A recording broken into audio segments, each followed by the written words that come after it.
Have you ever wondered why the scriptures speak so boldly about seeing your true nature, about directly realizing reality? Yet the moment you sit down to look at your mind, it behaves like a wild animal that refuses to be tamed, and you end up thinking that maybe enlightenment is only for saints and geniuses far removed from ordinary life, not for someone who still gets angry in traffic, feels jealous, or scrolls on a phone late at night. And have you ever quietly asked yourself if there is a simpler, steadier, safer way to walk the path, a method that does not demand that you leap straight into the highest truth but instead supports you step by step so you do not fall apart on the way? Welcome back to the channel, my friend. I'm really glad you are here, because in this episode we are going to sit together and unwrap a powerful yet gentle teaching that answers those questions in a very human way, inspired by the original article you provided about how the Buddha did not just tell people to stare directly into the blazing sun of ultimate reality, but instead offered a more stable and compassionate method, a method that begins with your thoughts, your actions, your small daily choices, and slowly guides your heart toward the realization of true suchness without tearing your mind apart, so you can actually use it in the middle of your real life and not just in a monastery or a perfect meditation hall. Imagine this picture as we begin, because it might feel very familiar. Someone hears a profound teaching that says everything is empty, everything is one. Just look directly at your mind, just rest in suchness, just see your true nature right now. And they feel excited. They sit down on a cushion, straighten their back, close their eyes, and within 30 seconds, what do they meet? They meet a raging storm of thoughts, memories, fears, desires, regrets, self-criticism, and confusion. They try to stare into the nature of those thoughts, but instead they get swallowed by them. They either get lost in them or numb out. Then they open their eyes and feel disappointed. Maybe they think they are too distracted, not pure enough, not intelligent enough, and slowly a belief forms in the heart that direct realization is something far away at the top of a mountain that they will never climb. So they carry this quiet sadness for years, while still longing for some kind of awakening. The teaching we are exploring today steps right into that space of discouragement and says very clearly that there is nothing wrong with you if directly staring at the ultimate truth feels too intense. In fact, the Buddha knew that for most people it is too sudden and too sharp, which is why he gave another path, a more gradual way that is actually more stable, more safe, and more in harmony with how cause and effect really work in the mind, a way that begins not with philosophical concepts, but with how you think, how you speak, and how you act in your very ordinary days. So let us pretend we are simply sitting in the same room and talking as friends, because the story I am going to tell is not only about the people in ancient times, but also about you and me, about the frightened, hopeful, confused, and sincere parts of our own hearts. In the story from the original text, there is an image of someone who hears about directly contemplating suchness, about simply looking at the mind and seeing the ground of reality, and this person tries to do it like ripping off a bandage. They want the highest method right away. They think if the Buddha taught about direct seeing, then everything else must be second class, so they ignore the simpler teachings about virtue, kindness, patience, and cause and effect, and instead they chase after a kind of instant, shocking enlightenment experience. But what happens to them is almost the same as what happens to us when we try to force ourselves into a practice that is not yet suitable. The mind becomes more agitated, the heart becomes more tense, and the gap between the ideal of enlightenment and the reality of their messy human life becomes so painful that they start to feel split in two. The Buddha understood this deeply, and that is why in many stories he does something very compassionate. When someone comes saying they want the highest realization, he does not always give them a direct, abstract instruction about emptiness. Instead, he looks at their character, their habits, their karmic tendencies, and offers a path that fits their condition. And often that path is very down to earth. It begins with training the mind through simple, wholesome thoughts, through right speech, through right livelihood, through concrete actions that you can actually perform in a day. Because the Buddha knew that the mind is shaped by what it repeatedly thinks and does, and if someone lives in a way that constantly feeds greed, anger, and delusion, then to tell that person to suddenly see ultimate suchness is like telling a child who just learned to walk to run a marathon on a cliffside. It is not compassion, it is cruelty. So instead of pushing us toward the edge of the cliff, the Buddha points toward firm, level ground. He says, begin where you are. First, understand your own mind in a simple way. Notice what you think about all day. Notice what you repeatedly say. Notice how you behave when nobody is watching, because all of that is the soil in which your future realization will grow. If the soil is full of stones of resentment, sharp thorns of jealousy, and poison of hatred, then of course the seed of wisdom will struggle to sprout. But if you slowly remove those stones, if you plant seeds of generosity, if you water the soil with kindness, then even if you cannot yet stare into the blazing nature of reality, you are already walking in the direction of awakening, and the day will come when your mind is stable enough, bright enough, soft enough to receive that deeper teaching. Let us make this very concrete with a story you can imagine clearly. Because stories bring these ideas down from the clouds into the dirt of daily life, where transformation actually happens. Imagine a man named Daniel. He works in a busy city. He has a decent job, some savings, a small apartment, and like many of us, he carries invisible burdens. He worries about his future. He feels guilty about some mistakes in his past. He is often irritated by coworkers and family, and sometimes when he cannot sleep, he scrolls through spiritual videos and articles, looking for something that will change him quickly. One night, he hears a powerful teacher talk about seeing the nature of mind directly, about dropping all concepts, about resting in pure awareness. The words touch him deeply. He feels like he has finally found the secret code to cut through all his confusion at once. The next day, he wakes up early, sits on his bed, closes his eyes, and tries to follow the instruction to just look at his mind, to just rest in suchness. First, he feels a bit calm. He notices the sensation of sitting, the sound of distant cars, but then a thought arises about an uncomfortable meeting he will have later in the day. Then another thought about his parents. Then another thought about his bank account. Soon the thoughts come like waves, crashing one after another. He tries to watch them, but they feel too strong. They drag him into worry, into planning, into self-criticism. He pushes them away, but pushing just makes them stronger. After 20 minutes, he opens his eyes, his chest tight, his mind buzzing, and he thinks, I cannot do this. Maybe I am just not cut out for direct realization. Maybe I am too ordinary, too flawed, and the beautiful teaching he heard the night before now becomes a mirror that reflects back only his feelings of failure. Few days later, he visits a small community center where an older practitioner gives simple talks on the teachings of the Buddha. Daniel goes in, a bit skeptical but still hopeful. The older man welcomes him with a warm smile. They sit down, and Daniel pours out his frustration.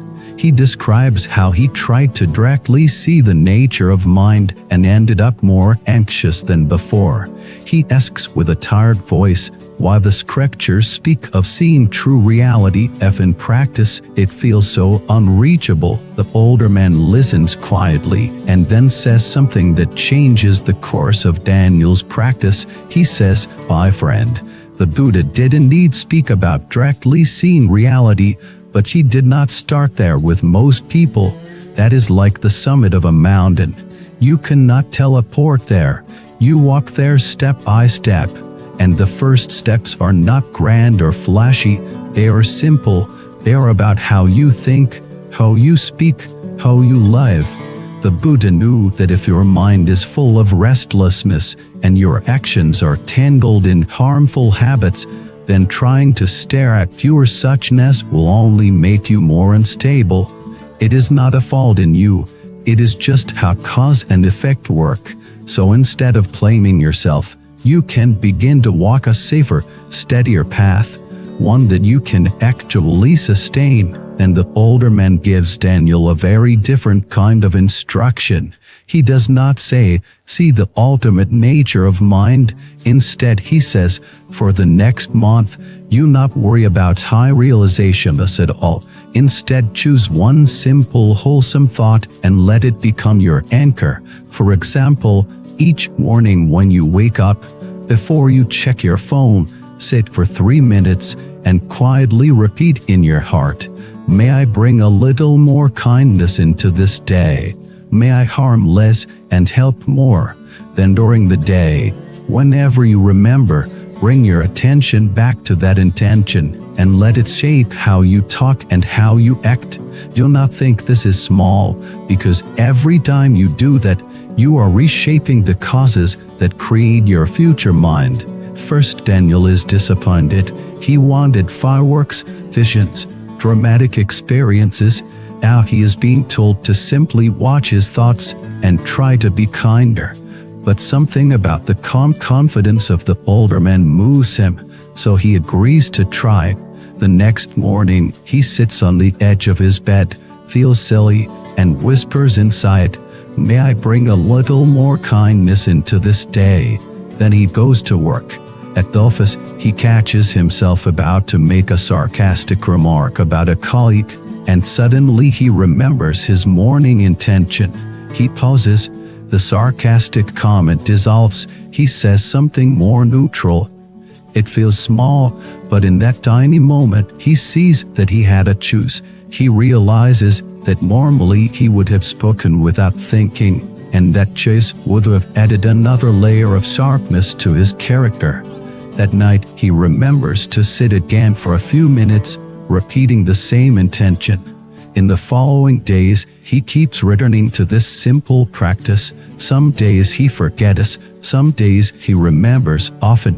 Gradually he notices that his mind, which used to endlessly replay scenes of irritation and self-doubt, now has a new habit. It sometimes asks itself, "What would be a little kinder in this moment? What would be a little wiser?" As this continues, his heart grows slightly softer, his reactions become a bit slower. He gains half a breath of gap between thought and action. And that half breath is a miracle, because inside that gap lives freedom. One evening he goes back to the community center and tells the older man what is happening. He says, "I still have so many flaws, I still that angry and anxious, but I feel something new. I feel like my mind is not one solid block of chaos anymore. There is a tiny bit of space, a tiny ray of light." And the older man nods and says, "That space is extremely precious. That is the beginning of seeing how karma moves in your life. You are starting to see the chain of cause and effect that used to be invisible. You see a thought appear. You see the impulse to act. You see the result afterward. And that seeing is already the work of wisdom. Do not dismiss it because it looks ordinary. This is how the Buddha guided people. He helped them see their own mind clearly in everyday situations, and as they understood this law of cause and effect more deeply, their hearts naturally turned toward what is wholesome. They stopped feeding what was harmful, and slowly the mist around true suchness began to thin on its own. This is the key point the original article keeps circling back to. Directly staring into the highest truth is like standing in front of a blazing sun. If your eyes are not ready, you will only see fragments and shadows. Maybe you will even burn yourself. So the Buddha gave another way. He told people, instead of forcing your eyes to stare at the sun, first live your life in a way that aligns with that light. Fill your thoughts with more clarity. Let your actions become more honest. Let your speech be more gentle. Let your heart be more forgiving. As you practice like this, your mind becomes less scattered, more pure, more stable. And from that stability, the deeper insight into suchness can rise naturally and safely. Not as a violent shock, but as a clear seeing that you can actually integrate and live. Modern words, we might say that the Buddha was a master of meeting people where they are. He understood that human beings come with old wounds, old habits, karmic burdens, and fragile nervous systems. So instead of giving everyone the same hard instruction, he offered a path that respects the reality of our inner storms. He said, if the sea of your mind is too rough, you not try to see the bottom right away. You will only get more dizzy. Instead, learn how to calm the waves little by little.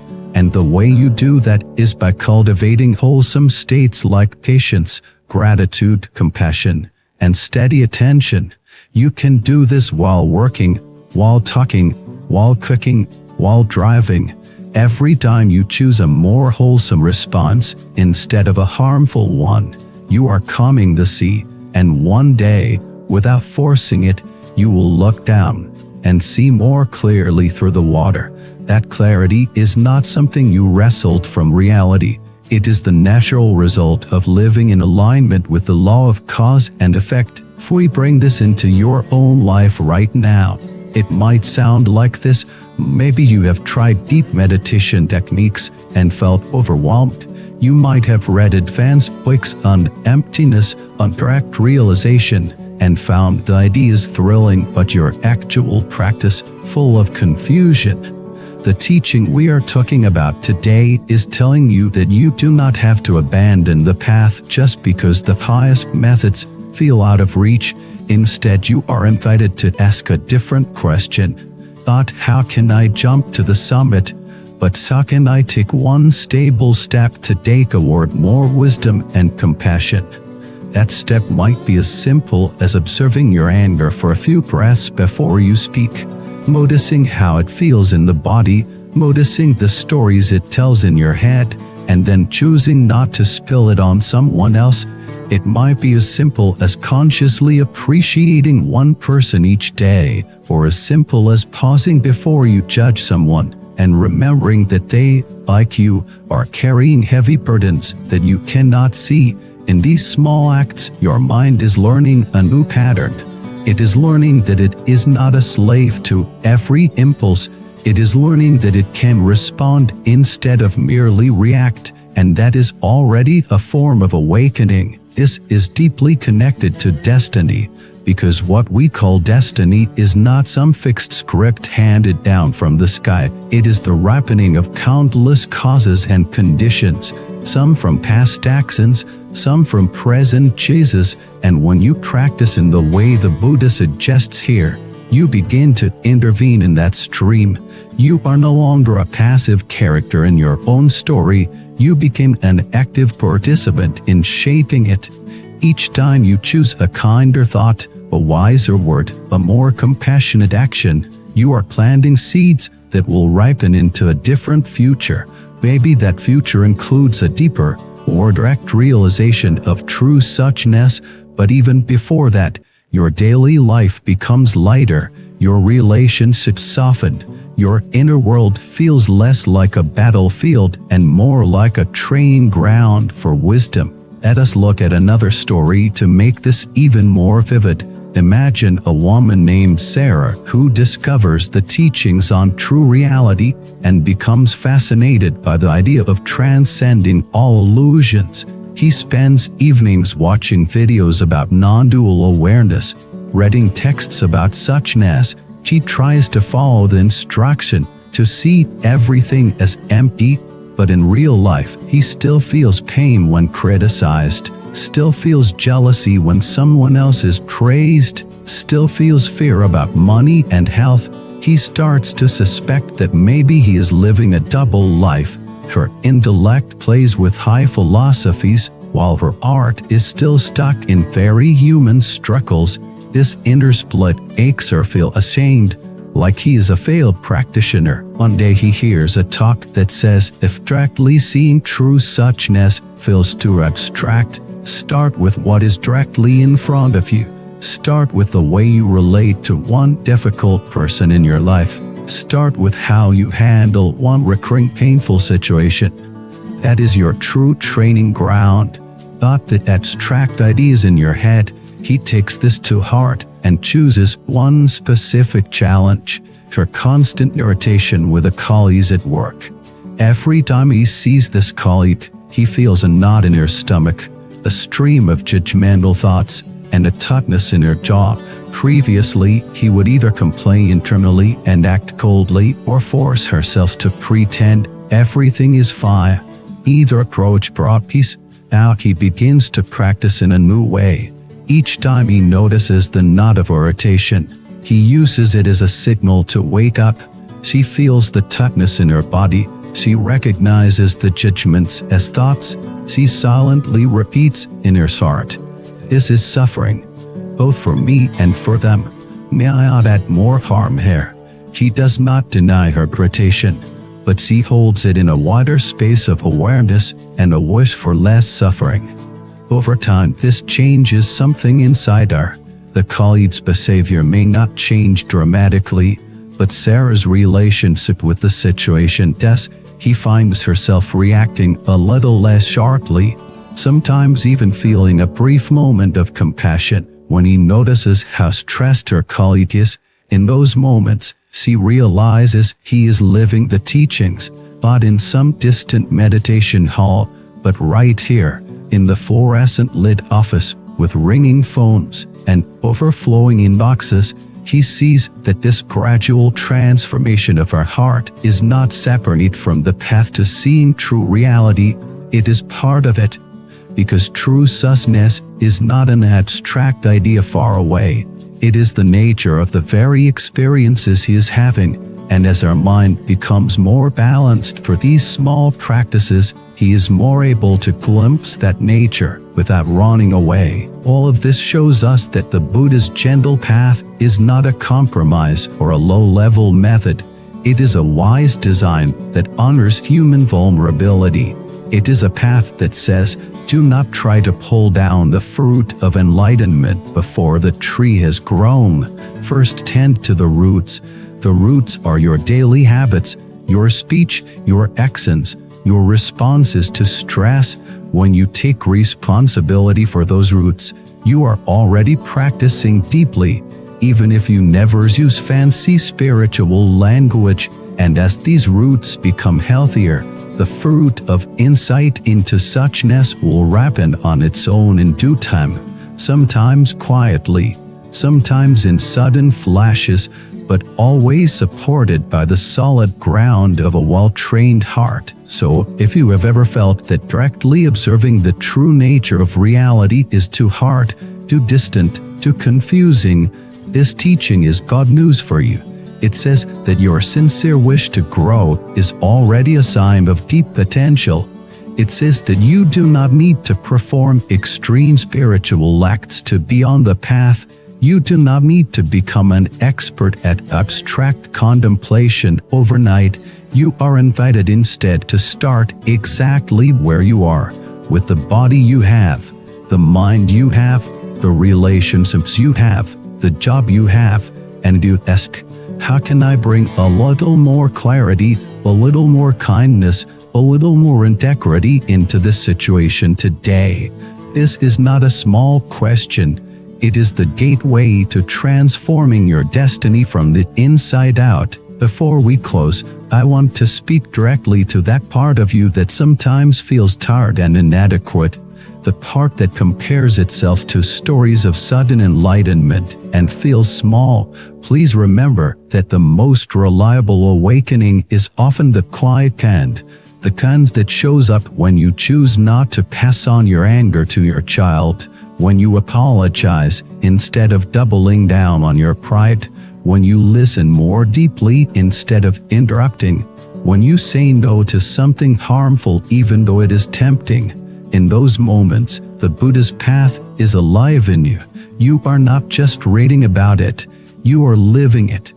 Every such moment leaves a trace in your heart, a new pattern that makes the next wise choice a little easier. And over the months and years, these traces become a path of light through the forest of karma. At the end of the original article, there is a very tender reminder that you do not need to become a Buddha tonight.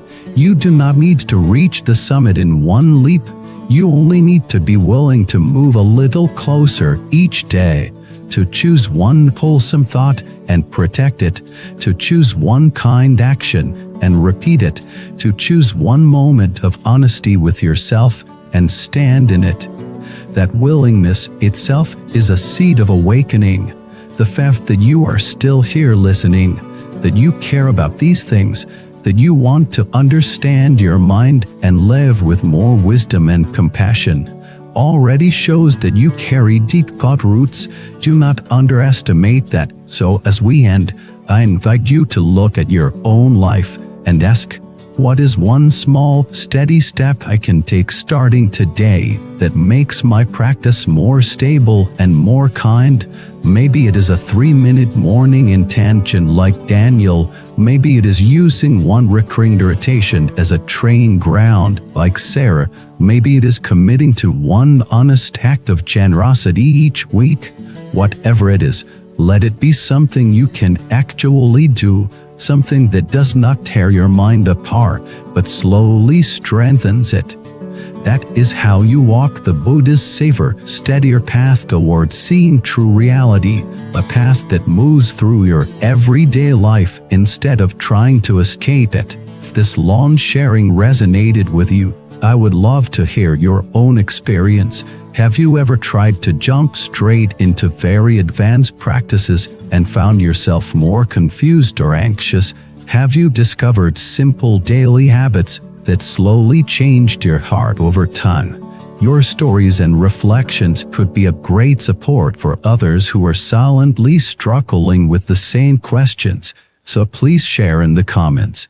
And if you want more content like this, remember, you can support this channel by subscribing so you do not miss future videos, pressing like if this helped you even a little, and leaving a comment to let the algorithm know that these kinds of deep, gentle explorations matter in our noisy world.